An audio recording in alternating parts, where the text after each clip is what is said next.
आमच्या तांबड्या आजीची शकू फळांच्या बागेत रांगता रांगता समुद्राचा वारा आणि अंगणातली फळं माती खाऊन भराभरा मोठी झाली. आजीच्या या शकूचं साधं बोलणं सुद्धा खोचून असे, परंतु तिचं रुंद जाबड्याचं हसणं मात्र भरघोस होतं. शकू उंच होती, आडव्या बांध्याची होती.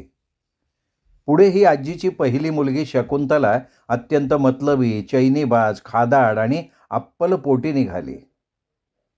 तिने आपल्या आईचा मरेपर्यंत द्वेष केलेला होता. शकूनंतर दुसऱ्याच वर्षी तांबड्या आजीला पुन्हा मुलगीच झाली, तीच सुंदर लता. लता गोरीपान आणि नीटनेटक्या नाकाडोळ्याची, लांबसडक केसांची होती.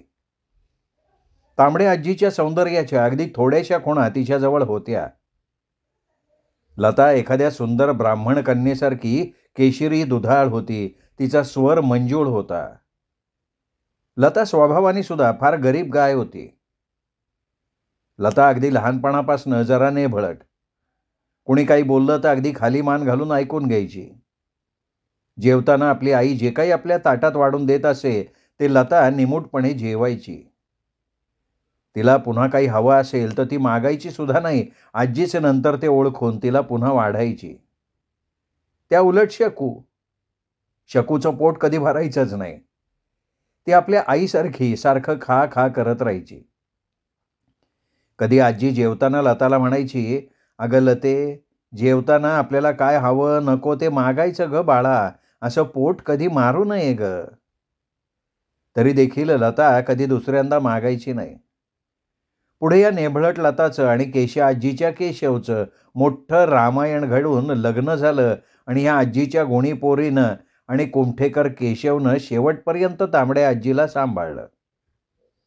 तांबड्या आजीला लता झाली आणि त्याचवेळी लताच्या अगोदर 2 महिने एकाला तिच्याच रंगरूपाची मुलगी झाली, ती म्हणजे गुणी रूपा. रूपा ही एकासारखी उंच, काळी सावळी असली तरी ती दमेकरी नव्हती. काही माणसं दुर्मिळ मोत्यासारखी असतात, रूपा तशीच दुर्मिळ मोत्यासारखी होती. तांबड्या आजीच्या सगळ्या मुलांपेक्षा रूपा आजीच्या जवळ अधिक होती. एकाचा बाटी लहानपणापासून धुपा शेकात खोकत खोकत शकूबरोबर वाढला. एकाचा आपल्या बाटीवर विलक्षण जीव होता. आपला पहिला वहिला मुलगा असा दमेकरी झाला याचं तिला फार दुःख होत असे. अनेकदा आंबाच्या पायावर तिने बाटीला घालून आंबाकडे त्याच्या दम्याबद्दल मागितलं होतं, तरी ही बाटीचा दम तसाच राहिला होता. एका आपल्या दमीकरी पोराची फार काळजी घ्यायची. एकाच्या दारूच्या धंद्यामुळे तिच्या घराला जरा बरे दिवस आले होते, तरी आमच्या तांबड्या आजीचा गंगीच्या निरशा दुधाचा तांब्या न चुकता एकाकडे कुंपणावरनं जातच होता. तांबड्या आजीने त्या दुधाचे पैसे कधीही एकाकडनं घेतले नव्हते आणि एकाही दर आठवड्याला न चुकता आपल्या पदरा आड झाकून 4 अंडी आजीच्या चुलीकडे ठेवून जातच होती. तांबड्या आजीला दरवर्षी एक मूल होत गेलं.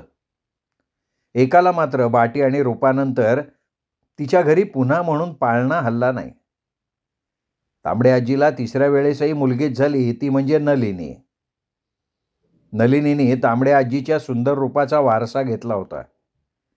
तिने आजीचा फक्त लाल रंग न घेता गोरा रंग घेतला होता, पण तांबड्या आजीचं ते सरळ नाक, गालावरच्या खळ्या आणि आजीचे सुंदर निळेशार डोळे तिने घेतलेले होते. नली उंच आणि सडपातळ प्रमाणबद्ध शरीराची होती. कुमठ्याच्या अनेक पोरांना तिने आपल्या रूपानं पिसं केलेलं होतं. नलिनी पायाळू होती. ती होण्याच्या वेळी मूल पायाळू असल्यामुळे आजी आडली आणि चित्री म्हातारी मात्र घाबरली. म्हातारी घाईघाईनं बाहेर आली. आजोबांना म्हणाली, "मारोत्या, पळ डॉक्टरला घेऊन ये. तांबडीचं पोर पायाळू आहे, त्यामुळे तांबडी आडली आहे. जा पळ लवकर."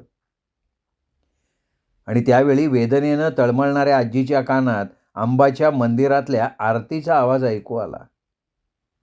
वास्तविक त्या रात्री आंबाचं देऊळ शांत होतं, परंतु आजी दूरवरून येणाऱ्या आंबाच्या आरतीचा आवाज ऐकत होती. ती जोरात ओरडली, "आंबा, मला सांभाळ." आणि डॉक्टरांना आणायला घाईघाईनं जाणाऱ्या आजोबांची पावलं दारातच थबकली आणि तांबड्या आजीला नलिनी झालेली होती. तांबडी आजी नेहमी म्हणायची, माझ्या नलीवर आंबाचा पदर आहे.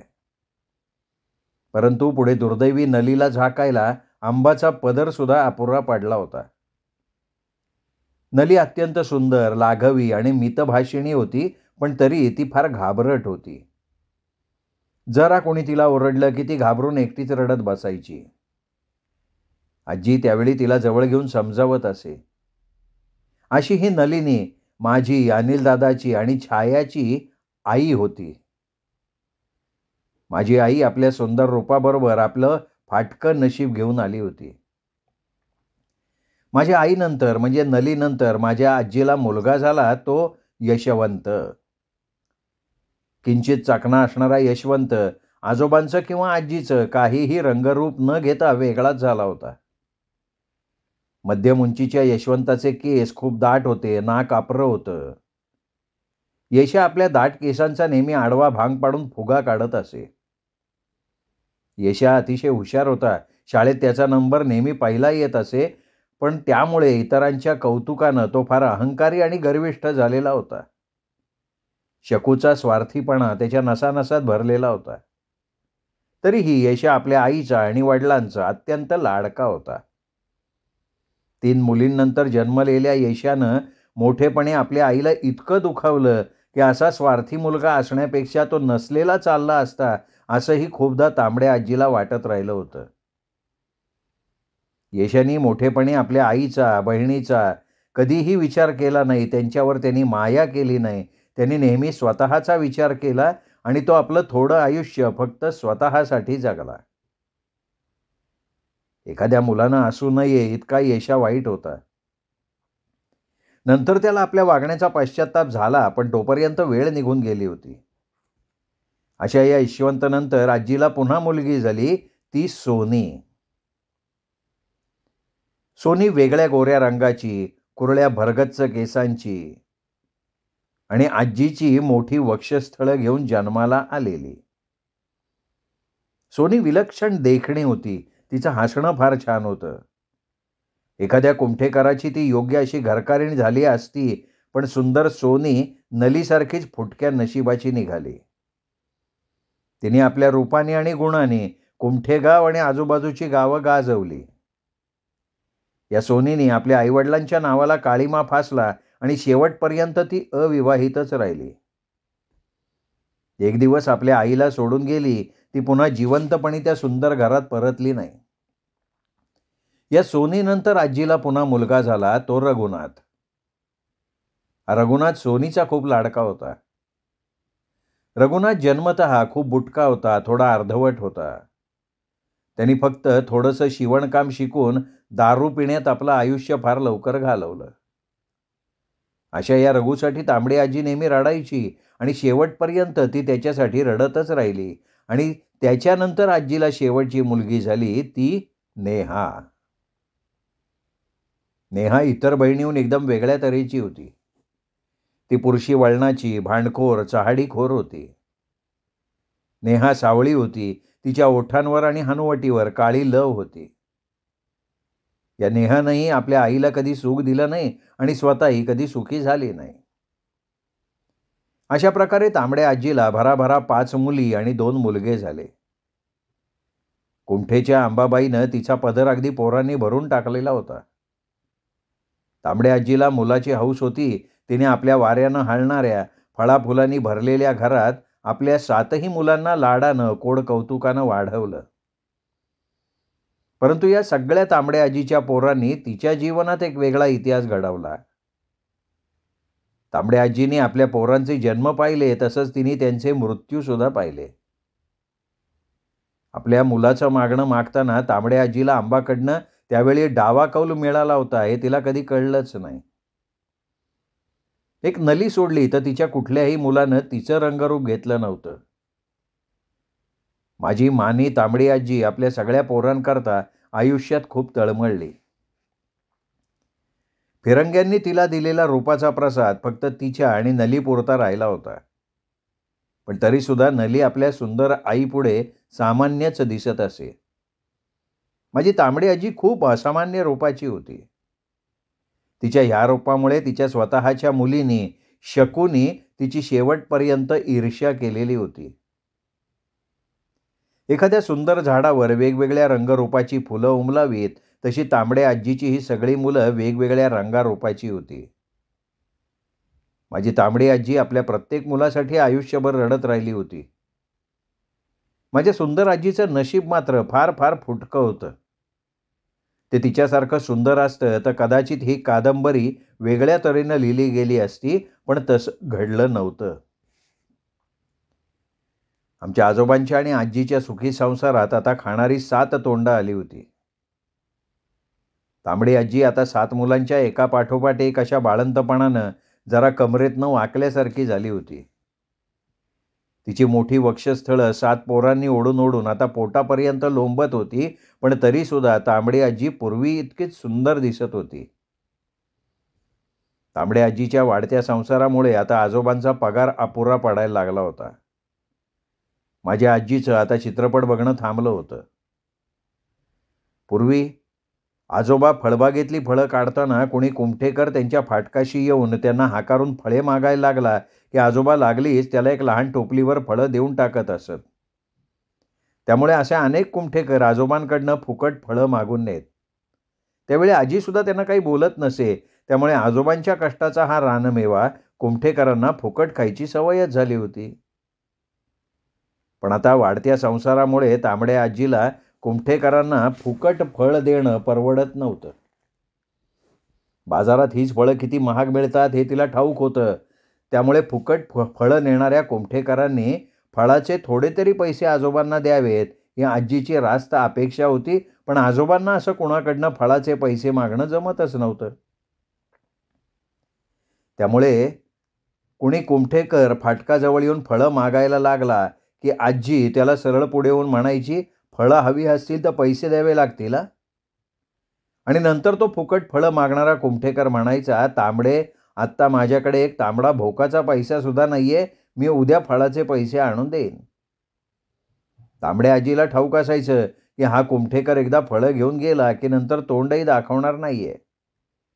म्हणून लगेच ती त्या कुमठेकराला म्हणायची, बरं मग साहेबा उद्या तू पैसे घेऊन ये आणि फळं घेऊन जा. तो कुमठेकर चडफडत बरं म्हणून जायचा. तो पुन्हा म्हणून फळं मागायला आजोबांच्या अंगणात यायचा नाही. तांबड्या आजीच्या या अशा वागण्यानं आजोबा जरा रागवून तिला म्हणत, अगं तांबडे, असं भिकाऱ्यासारखं 4 दिडक्यासाठी कोणाकडे हात पसरू नको. मला आवडत नाही ते. कुमठ्यात माझी आबरू आहे. त्यावेळी तांबडी आजी एकदम कावून म्हणायची, अहो माझ्या घरात इतकी पोरं असताना त्या कुमठेकराला फुकट फळं मागायला लाज नाही का वाटत? मग आमच्या कष्टाच्या फळाचे पैसे मागायला मला कशाला लाज वाटायला हवी? मग आजोबा काही बोलत नसत.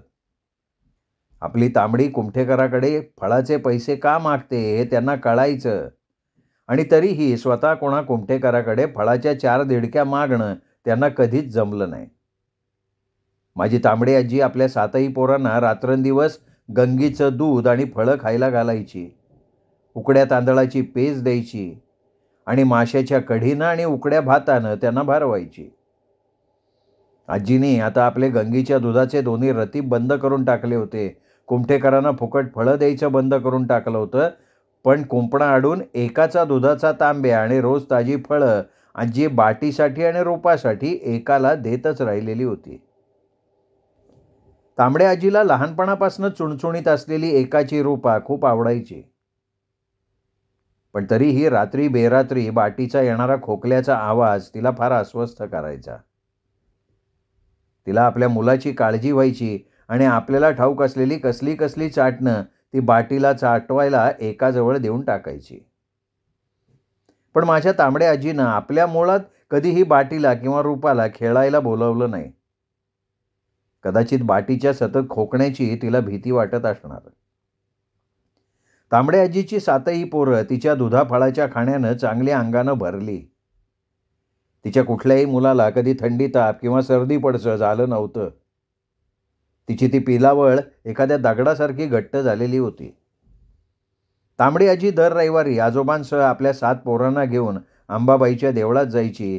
त्यांना तिच्या पायावर घालून विठ्ठल पुजाऱ्याकडनं प्रसाद घेऊन अंबाबाईचा अंगारा सगळ्या पोरांच्या कपाळावर लावून घ्यायची आणि नंतर आजोबांचा हात धरून हळूहळू देवळाच्या पायऱ्या उतरून घरी यायची. तांबड्या आजीला असं पाहिलं की कुमठेकर हळहळत आणि आपापसात म्हणत, "आरा आरा आरा आरा आरा माधू, त्या रांडेच्या मारुत्यानं तांबडीची अगदी वाट लावली बघ. एक नाही, दोन नाही, चांगली 7-7 पोरं तिच्या पदरात घातली आणि तिची पार दशा करून टाकली की रे." आमचा कुमठेकर काहीही म्हणू दे, पण आजी आपल्या मारुत्यावर त्यांनी दिलेल्या प्रसादाच्या पिलावळीवर फार खुश होती. कधी ती आणि आजोबा आपल्या सगळ्या पिलावळीला घेऊन फळबागेत बसत, त्यावेळी आजोबा पपनीसाच्या झाडाखाली टेकून छोट्या यशाला मांडीवर घ्यायचे. तांबडी आजी अशा वेळी आपल्या पोरांकडे तृप्ततेनं बघत राही. तांबड्या आजीचे ते फार सुखाचे दिवस होते. आकाशातल्या चांदण्यांप्रमाणे तिचं घर भरलं होतं. कसल्याही चिंतेचं सावट तिच्यावर नव्हतं. तिचा आधार असलेला तिचा मारुती तिच्या जवळ होता. रघुचं एवढंसं मुळकुटं आपल्या पुशीत घेऊन ती त्यावेळी चांदण्यानं भरलेल्या आकाशात पायी त्यावेळी आपल्या भाग्याचा ती आपणच हेवा करत असे. तुकाची एका मात्र आपल्या पोराच्या दुखण्यानं जीवापाड त्या बाटीला सांभाळत असे. त्याला नेहमी ती चुलीत कांदे भाजून खायला द्यायची, कोंबडीच्या पिलाचं गरम सूप द्यायची. एकाचा दारूचा धंदा छान चालला होता. त्यात एकाने आपला धंदा आटोपशीर ठेवला होता आणि पोलिसांची एकदाही तिच्या घरावर धाड पडली नव्हती. खूप कुमठेकरांना तर एका दारूचा धंदा करते हे माहिती सुद्धा नव्हतं. तिचे 4 गिऱ्हाईकं तिला सांभाळत आणि त्यात सगळ्यात मोठं गिऱ्हाईक आमच्या तांबड्या आजीचं होतं. माझ्या तांबड्या आजीला आता आपल्या 7 पोरांच्या रागाड्यात थोडीसुद्धा उसंत मिळत नव्हती. तिचं चित्रपट बघणं संपलं होतं. तरीसुद्धा आजी कधी नवीन चित्रपट लागला की आपल्या पोरांना मोठ्या शकूच्या स्वाधीन करून तो चित्रपट बघून यायची, पण तेही फार कमी वेळा. कधी आजोबाच आजीची चित्रपटाची आवड लक्षात घेऊन रात्री जेवताना मुद्दाम म्हणत, "पानग्या म्हणत होता हा रामायण चित्रपट फार चांगला आहे." आणि नंतर दुपारी आजी ते रामायण बघून येणार हे त्यांना चांगलं ठाऊक असायचं. तांबडे आजीने आपल्या एकाच्या शेजाराशिवाय दुसऱ्या कोणाही शेजाऱ्याकडे कुठलेही संबंध ठेवलेले नव्हते. माझी आजी जितकी रागीट होती तितकीच ती प्रेमळ होती, आसरी होती. तिचं मन लहान मुलासारखं होतं, निष्पाप. कुठलीही मनाला लागलेली गोष्ट ती चटकन विसरून जात असे. कोणाचीही चेष्टा करणं तिला सहज जमत असे. खूप वर्षांमागे सगळ्या बाजारासमोर रघुच्या लंगोटीला हात घालणारी तांबडी आजी एकदा रघु तिला बाजारात भेटल्यावर रघुला बघून मोठ्यांदा म्हणाली, "चल रे रघु, चहा प्यायला येतोस का?" आणि लाजून पळणाऱ्या रघुला बघून ती खो खो करून हसली होती. कधी तांबडी आजी मासळी आणायला गेल्यावर तिची आणि केशा आजीची भेट होत असे. त्यावेळी माझी तांबडी आजी तिला ठासून सुनावत असे की केशा, तुझी गाय आजारीपणानं मेली, माझ्या मारानं ती मेली नाही. त्यावेळी केशा आजी सुद्धा, "तूच माझ्या लंगड्या गाईला मारलंस ग तांबडे," असं म्हणून तिच्याशी भांडत बसत असत आणि सतत ही भांडणं चालूच राहत असत. तांबड्या आजीची सगळी मुलं कुमठेच्या शाळेत शिकत होती. आजीने आपल्या सगळ्या पोरांना विलक्षण लाडानं वाढवलं होतं. तरीही कुणी पोरानं विनाकारण काही मस्ती केली की तांबडी आजी त्या आपल्या पोराला चांगलं पट्टीनं झोडपून काढायची. आपल्या प्रत्येक पोराकडे तिचं बारीक लक्ष होतं. तांबड्या आजीची पोरं तिच्या एकाच शिक्षेला फार घाबरून असत. जर तिच्या कुठल्या पोरानं जास्त खोडसाळपणा केला किंवा तिचं काही ऐकलं नाही की आजी त्या पोरावर न ओरडता, त्याला न मारता फळांची शिडी आणून त्या पोराला माळावरच्या बसक्या खोलीत ठेवून देत असे. एकदा का ते पोर रडत ती फळांची शिडी चढून त्या बसक्या माळ्याच्या खोलीत शिरलं की नंतर आजी वरची पाण्याची मडकी शकूला भरून ठेवायला सांगायची आणि मग ती फळांची शिडी काढून टाकायची. त्यामुळे त्या पोराचा आणि खालचा संबंध राहत नव्हता. तसं बघता त्या माळ्यावर कसलीही भीती नव्हती. तिथल्या चटईवर छानपैकी ताणून देता येत होतं. पण काय व्हायचं, ते पोरगं वरच्या खिडकीतनं आपल्या भावंडांना बागेत खेळताना बघायचं आणि त्यांना असं खेळत बघत बसणं त्या पोराचा जीव घालमेल करायचं. त्या तांबडी आजी त्या पोराला जेवण न देता आजोबांसकट सगळ्यांना त्या दिवशी फळांच्या बागेत वाढायची आणि ते पोरगं भुकेनं कळवळत वरतून ते बघत असायचं. तांबडी आजी एवढं करून थांबायची नाही. ती मुद्दाम गोळेवाल्याला बोलवून आपल्या सगळ्या पोरांना बर्फाचे गोळे घेऊन द्यायची आणि मग वरचं ते पोर हात जोडून मोठ्यांदा आईची माफी मागायचं. त्या माफीनंतर त्याला पुन्हा फळांची शिडी लावून खाली उतरवलं जायचं. तरीही त्या दुपारी त्या पोराला आजी वाढायची नाही किंवा त्याला बर्फाचा गोळा खायला द्यायची नाही. तांबड्या आजीच्या या कडक धोरणामुळे तिची सगळी मुलं शिस्तीत वाढत होती. माझी तांबडी आजी रोज रात्री सकाळच्या पेजेसाठी उकडे तांदूळ भिजत घालायची. न्याहारीला नेहमी ती सगळ्यांना पोळे आणि नारळाची चटणी देत असे. दुपारी नेहमी आजी उकड्याचा भात आणि मासळीची आमटी करत असे. पण आता थोड्या मोठ्या झालेल्या शकूला उकड्या तांदळाचा उकडलेल्या वासाचा भात आवडत नव्हता. ती आपल्या आईकडे नेहमी सुरती बारीक तांदळाचा भात करायला हट्ट धरायची. असा भात आणि मटणाची आमटी असली की शकू त्यावेळी ताटात पुन्हा पुन्हा वाढून जेवायची. पण आता 9 खाणाऱ्या तोंडात नेहमी सुरती भात घालणं आजीला परवडण्यासारखं नव्हतं. एखाद्या रविवारी तसा भात करणं वेगळं आणि रोज तो सुरती भात आणि मटणाची आमटी खाणं वेगळं. शकू नेहमी या भातावरनं गाल फुगवून बसायची तेव्हा आजी तिचा कान धरून म्हणायची, "अगं तू कुठल्या देशाची राजकन्या आहेस ग शकू, म्हणे सुरई तांदळाचा भात कर. अगं तू एका साध्या पोस्ट मास्तराची पोर. मुकाट्यान उकड्या तांदळाचा भात गिळ, नाही तर बस उपाशी." आणि शकू नंतर रागारागानं धुसफुसत त्या वाईट वासाच्या तांदळानं जेवायची. तसं पाहता शकूचं सुद्धा चुकायचं. तिला नेहमी चांगलं जेवायला लागायचं. हॉटेलातली भजी शेव तिला आवडायची. ती खूपदा आपल्या आईचे किंवा वडिलांच्या खिशातले पैसे चोरून पांडुरंगाच्या हॉटेलमधनं काही गरम घेऊन ते खडकाच्या आड जाऊन खाऊन यायची आणि घरी आली की नंतर मला हे पाहिजे ते पाहिजे तिचं सुरू व्हायचं. कधी शकूचं खूप झालं की आजी तिच्या पाठी 4 धपाटे घालायची. हे सगळं शकुंतलेच्या फार लहानपणी घडत होतं. कधी आजी शकूला असं मारल्यावर तिच्यासाठी सुरई तांदळाचा भात करून चांगली मासळी आणून तिला पोटभर खायला घालायची. पण तरीही शकू आपल्या आईशी रागानं धड काही बोलायची नाही. पुढे वरवर क्षुल्लक दिसणाऱ्या ह्या गोष्टीचं एक विकृत मूळ शकूच्या मनात खोलवर रुजलं गेलं. आपली आई कधी चित्रपट बघते त्यावेळी तिच्याकडे पैसे असतात, पण आपण काही मागितलं की ती आपल्याला मारते, ही एक अढी तिच्या मनात कायम राहिली होती आणि शकूच्या वाढत्या वयाबरोबर आईबद्दलची ही अढी वाढतच राहिलेली होती.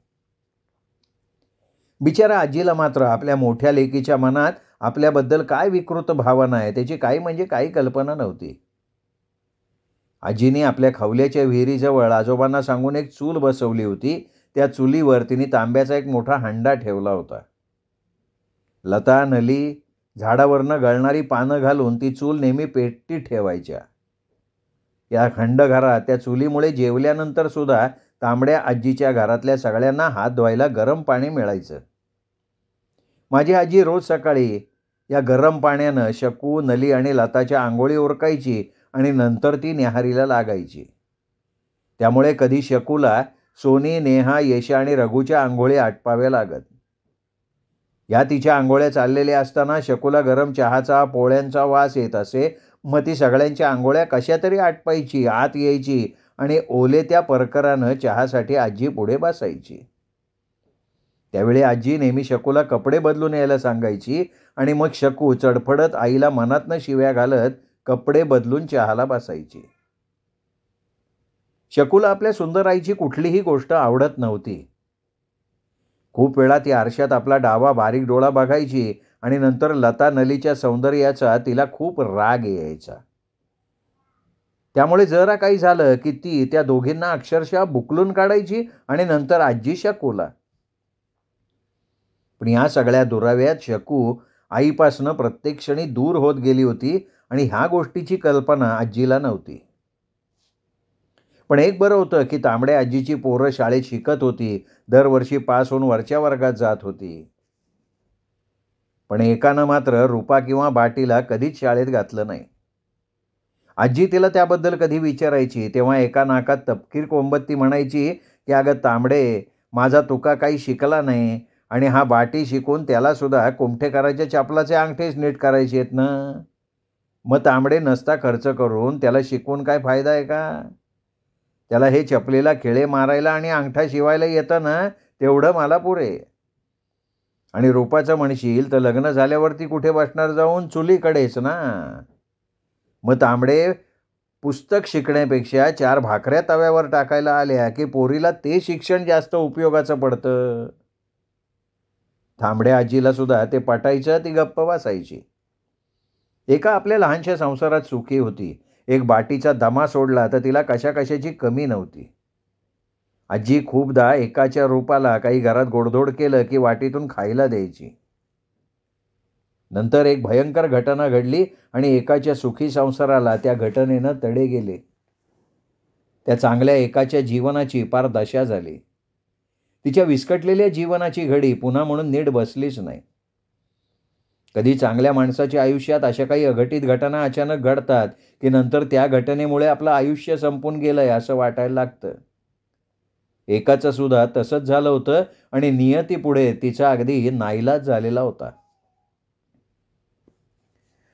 श्रोते हो, तुम्ही ऐकताय आयडा बॅरेटो लिखित तांबड्या आजीचे सारवलेले अंगण ही कादंबरी.